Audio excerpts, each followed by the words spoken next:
Damai sejahtera dari Allah yang melampaui segala akal, kiranya menyertai hati dan pikiranmu di dalam Kristus Yesus. Amin. Saudara-saudara yang terkasih, adapun dasar pemberitaan firman Tuhan bagi kita di minggu pagi ini diambil dari kitab Nabi Yeremia pasal 31, dimulai dari ayat 31 dan berakhir di ayat 34. Untuk jelasnya saya bacakan sebagai berikut. Sesungguhnya akan datang waktunya, demikianlah firman Tuhan, aku akan mengadakan perjanjian baru dengan kaum Israel dan kaum Yehuda, bukan seperti perjanjian yang telah kuadakan dengan nenek moyang mereka pada waktu aku memegang tangan mereka untuk membawa mereka keluar dari tanah Mesir. Perjanjian itu telah mereka ingkari, meskipun aku menjadi Tuhan yang berkuasa atas mereka. Demikianlah firman Tuhan. Tetapi bikinlah perjanjian yang kuadakan dengan kaum Israel sesudah waktu itu. Demikianlah firman Tuhan, aku akan menaruh Tauratku dalam batin mereka dan menuliskannya dalam hati mereka. Maka aku akan menjadi Allah mereka dan mereka akan menjadi umatku. Dan tidak usah lagi orang mengajar sesamanya atau mengajar saudaranya dengan mengatakan, kenallah Tuhan. Sebab mereka semua saat kecil akan mengenal aku.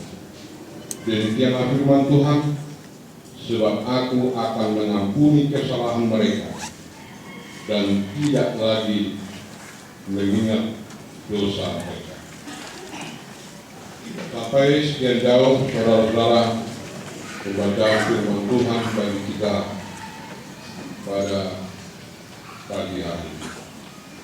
Saudara-saudara yang kekasih, saya pernah mendengar janji seorang dahulu. Janjinya berbunyi seperti berikut. Setinggi-tinggi gunung akan kuda, sedalam-dalam jurang akan kuturuni. Bagaimanapun pekatnya malam hari akan kutelusuri. Dan bagaimanapun derasnya hujan akan kuterobos untuk menemui kamu sayang. Tetapi saudara-saudara, sewaktu malam minggu hujan turun, tapi rintik-rintik.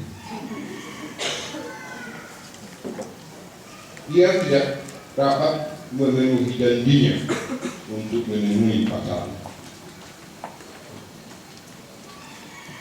Lantas dalam pertemuan berikutnya, Sekretaris menanyakan, malam itu mana?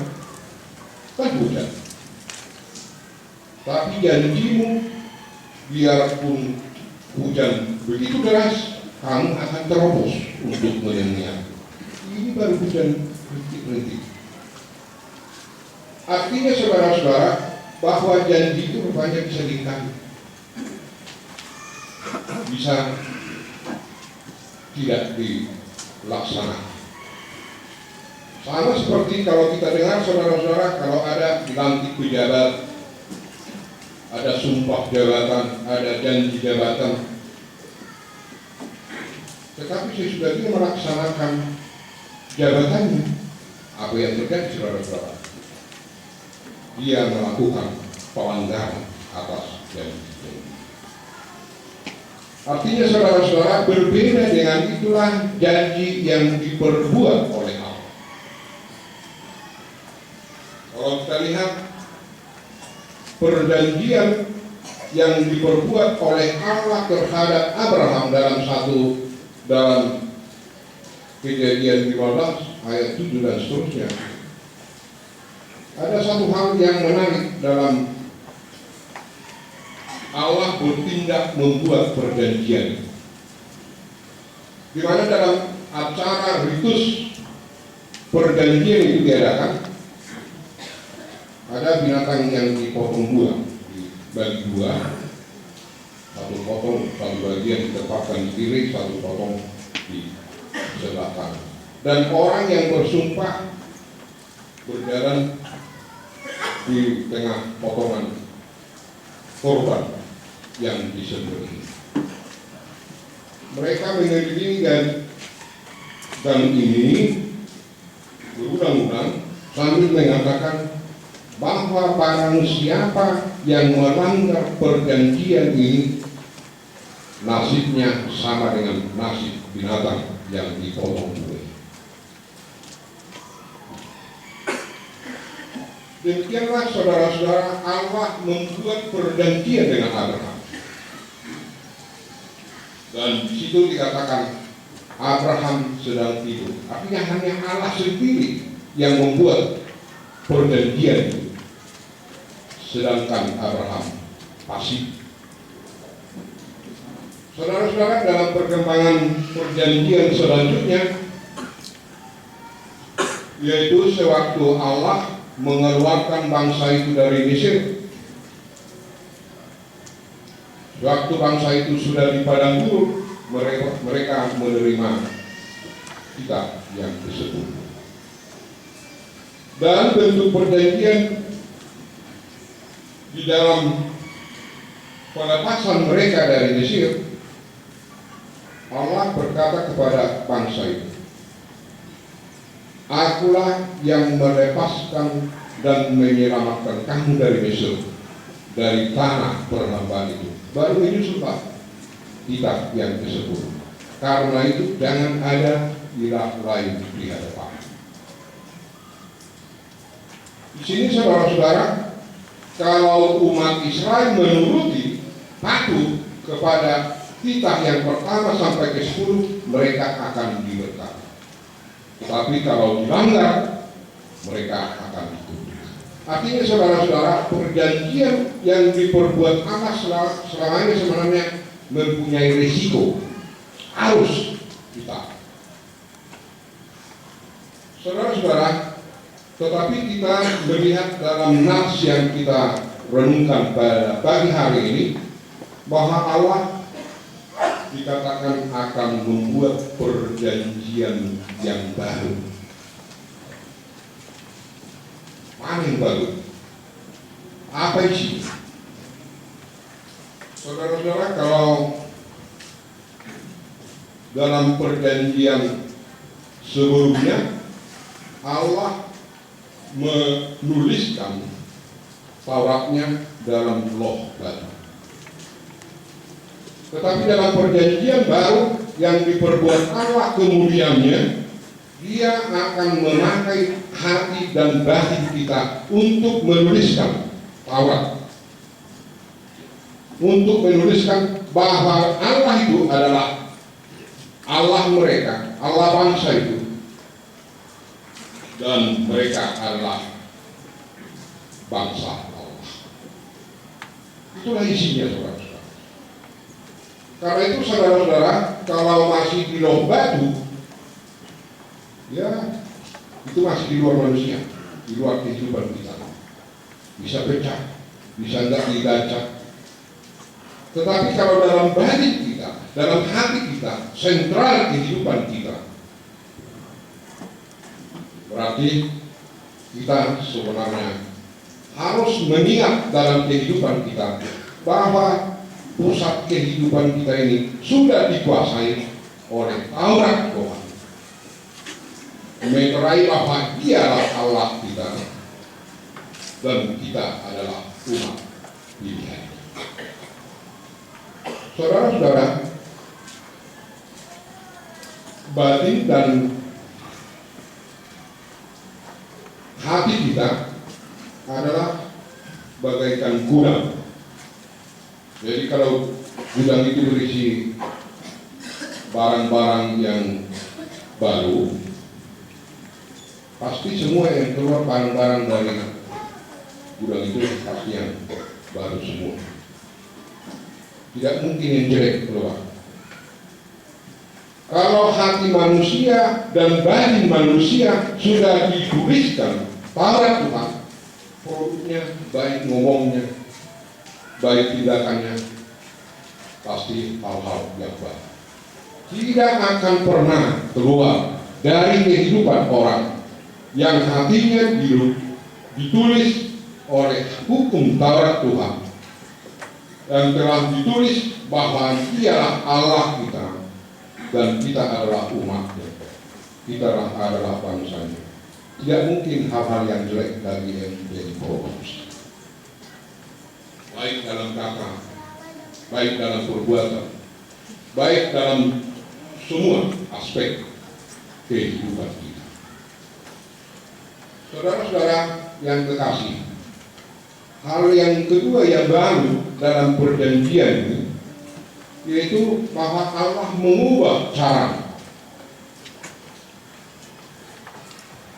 Kalau kita baca Matius 26 ayat 28, di sana dikatakan darah Yesus Kristus adalah perjanjian yang baru yang menjadi tebusan bagi banyak orang. Saudara-saudara, saya punya pengalaman waktu kunjungan kami ke Jawa tahun 2009, di mana saudara-saudara ada seorang bapak-bapak yang menceritakan pengalamannya.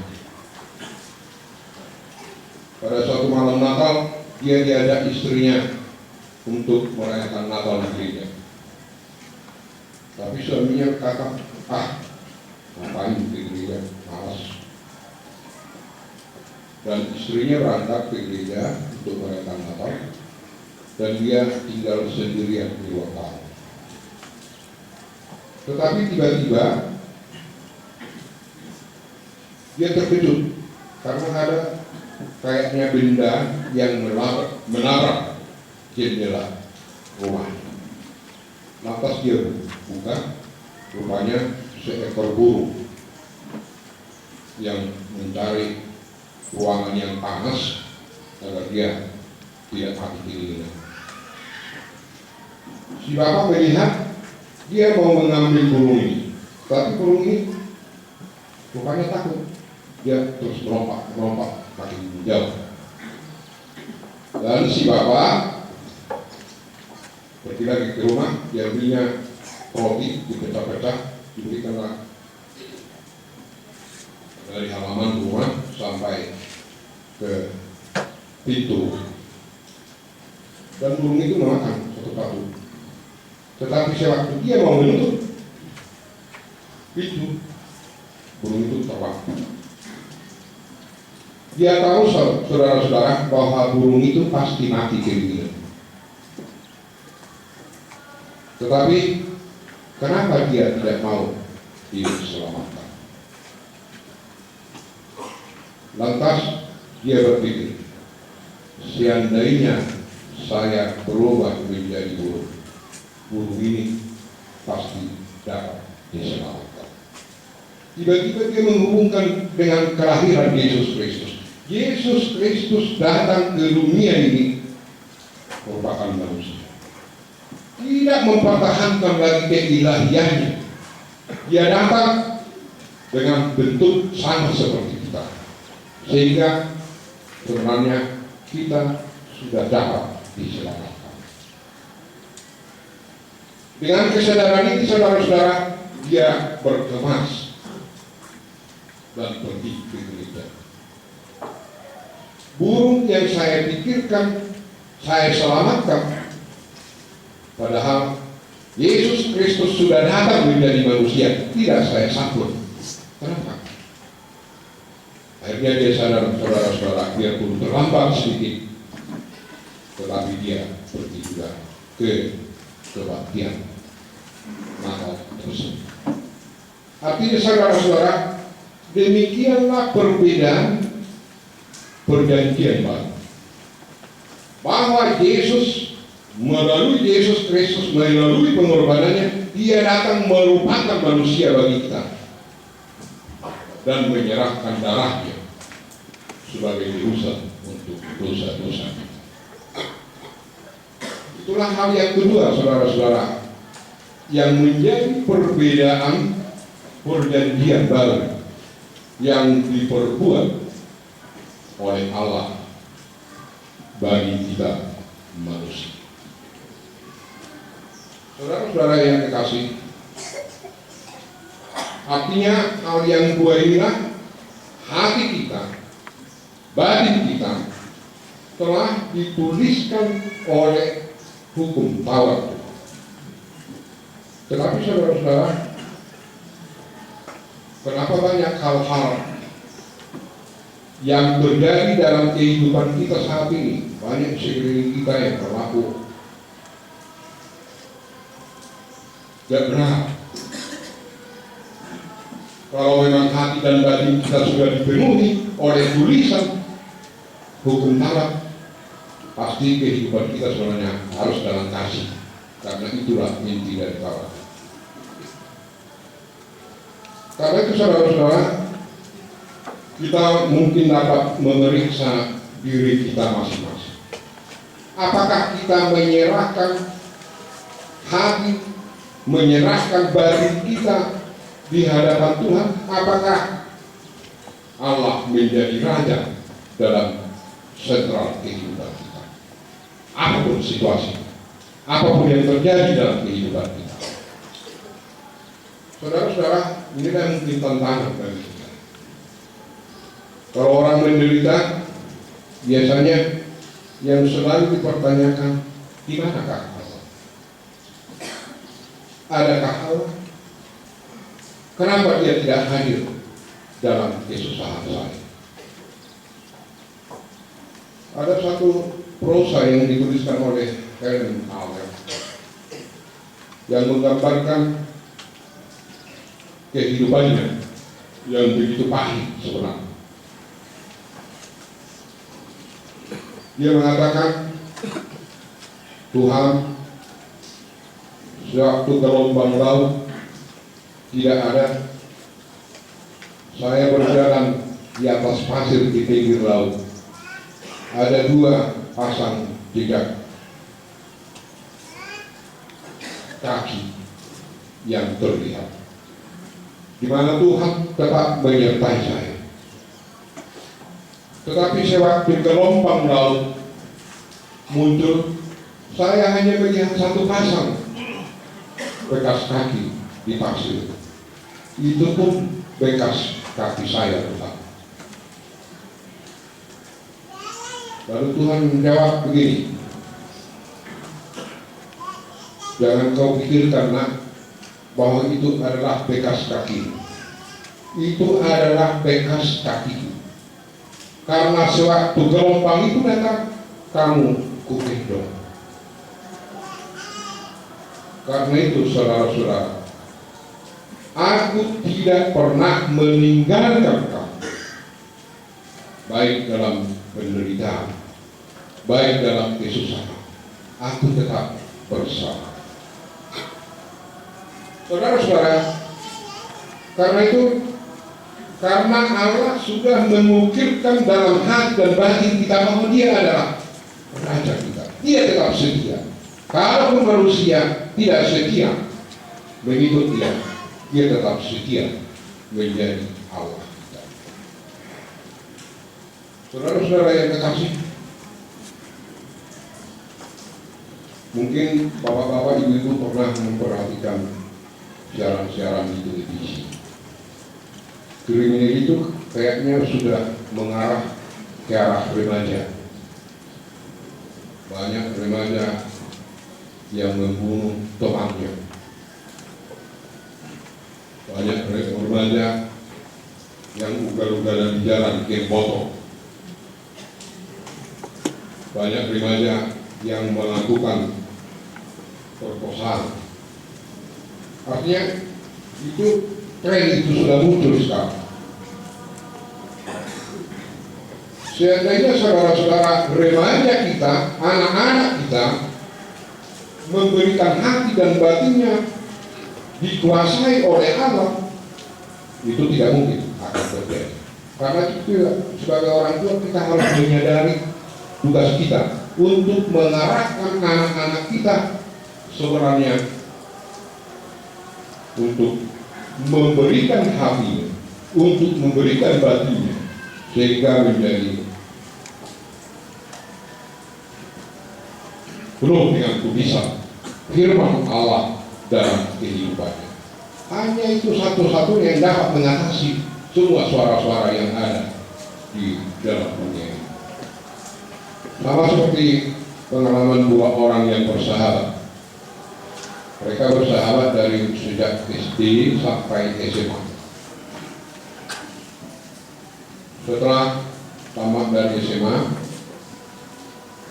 ada sahabatnya ini pergi meneruskan perkuliahannya di Jakarta.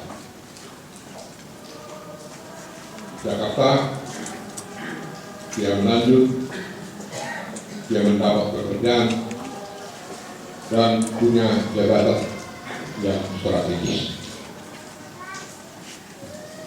Dan kawannya yang satu lagi karena tidak sanggup ekonomi, dia kembali ke kampung untuk bertani. Sesudah sahabatnya yang di Jakarta ini berhasil, dia menerima ongkosnya, mengatakan, tolong datang ke alamat ini. Saya sudah begitu rindu sama Allah. Dan sahabatnya yang dari desa ini pun datang dan berkunjung. Dan dia melihat kantor sahabatnya ini dekat perempatan lampu kering. Jadi kalau lampu merah, wah, isinya suara-suara kendaraan. Pasti ini membingungkan orang-orang yang di kantor ini. Kesitulah sahabatnya yang dari desa ini datang. Misalnya orang yang baru bertemu bernostalgia, hampir berjam-jam. Sudah mereka kehabisan kamus. Sahabatnya yang dari desa ini mengatakan, kayak umur PHP atau di Jakarta tahun juga. Apakah masih ada belalang di Jakarta ini yang hidup? Datanglah sahabatnya ini yang di Jakarta ini. Nah, saya tangan lagi bahwa suaranya apa dari jalan ini. Kamu hanya mendengar suara belalang yang di dadamu. Mana ada lagi belalang yang hidup di Jakarta ini? Sedangkan manusia pun tidak paham. Sudah banyak yang menikah karena tidak paham mengalami tantangan di Jakarta. Lantas sahabatnya yang dari sini mengatakan pasti ada. Padahal kita bayangkan suara-suara yang bising, saudara-saudara. Dan mereka cari, rupanya di kantor ini ada bunga hidup. Dan mereka periksa, ada seekor belalang yang hidup di bunga hidup. Saudara-saudara, inilah yang kita lihat. Biarpun suara belalang itu sangat halus, sangat pelan, tetapi dia mendengarkan suara itu. Biarpun suara bising dari dunia ini, sewaktu lampu merah, dia tidak. Artinya saudara-saudara, kalau kita membiasakan hidup dalam firman Tuhan, hanya itulah satu-satunya yang dapat meredam semua suara-suara yang dibuat dari dunia. Firman Allah itu saudara-saudara adalah merupakan alat kita untuk merem semua suara-suara dalam kehidupan sehari-hari. Saudara-saudara yang kekasih, juga para cerdik pandai sekarang ini cenderung mengatakan seakan-akan dialah Allah karena hasil pemikiran, karena hasil teknologi yang dia miliki. Ada kecenderungan. Tetapi saudara-saudara, ada seorang Profesor Haskin dari Chicago, Universitas Chicago, yang mengundang rohaniawan dari segala agama. Dia katakan begini, bapak-bapak rohaniawan yang kami muliakan, selama ini kami tidak menyadari bahwa kami telah menemukan kunci kerajaan neraka. Kami pikir kunci kerajaan neraka itu adalah kerajaan surga. Karena itu bapak-bapak rohaniawan, coba berikan kepada kami apa yang harus kami laksanakan. Kalau Yeremia ditanyakan tentang itu, saudara-saudara, dia harus mengatakan, berikanlah hati, berikanlah batin untuk dikuasai oleh Allah, menjadi raja dalam kehidupan. Pasti kamu tidak akan kecewa. Dan juga ada kecenderungan para pandai, saudara-saudara, untuk kembali ke masa lalu. Menurut penelitian Romo Manwijaya yang sudah almarhum hidupnya, hampir semua cerdik pandai yang sudah memimpin seminar di luar negeri, internasional dan nasional, tetapi setiap hari Jumat dia masih rajin memandikan dosa. Inilah fakta-fakta, saudara-saudara, baik juga kekayaan ataupun kemiskinan bisa menjauhkan kita dari kehendak Allah. Dan itu yang dikatakan oleh Amsal Sulaiman, Tuhan jangan berikan aku kekayaan dan jangan berikan aku kemiskinan. Kalau saya kaya, maka saya akan katakan, di manakah Tuhan? Dan kalau saya miskin, saya akan mengutuk nama Tuhan. Saudara-saudara, hal inilah yang dapat menjadi tantangan bagi kita untuk Dia memberikan hati dan batin kita. Karena itu, saudara-saudara, dalam kehidupan kita sekarang ini, berikanlah hati, berikanlah batin untuk ditulis oleh Allah